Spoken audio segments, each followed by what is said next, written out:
Webber. I don't know why the videos are split there. It must be because I'm incredibly funny. Anyway, Andrew Lloyd Webber and Stephen Sondheim were the big names in musical theatre in the 80s. In the 70s, Sondheim made a beautiful, touching story of a man struggling to live a life that doesn't fit with what other people expect him to be.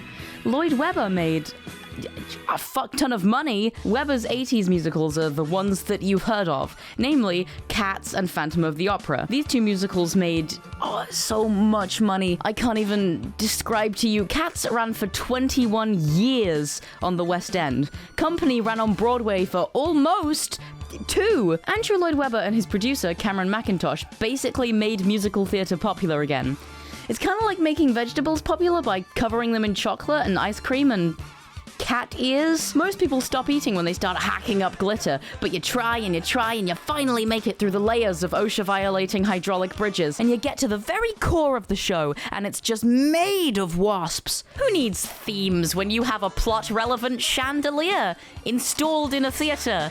In real life. Okay, so Cats is about a bunch of cats competing over who gets to die, and then one of the cats, Grisabella, goes, "Oh, nobody loves me, I should die," and then she does. 21 years! The Phantom of the Opera.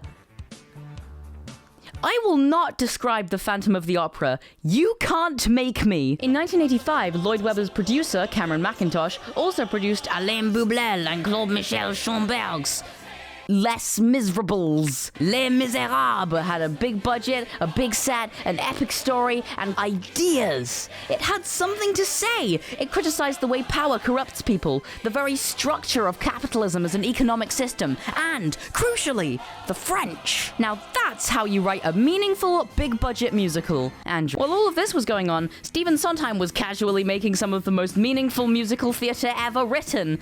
Fuck it, some of the most meaningful theatre, some of the most meaningful stories, full stop. Merrily We Roll Along is about how dreams come true. Sunday in the Park with George is about what it means to make art.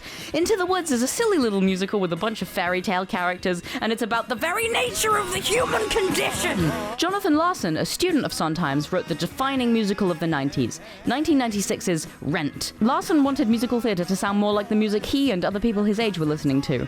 Rock.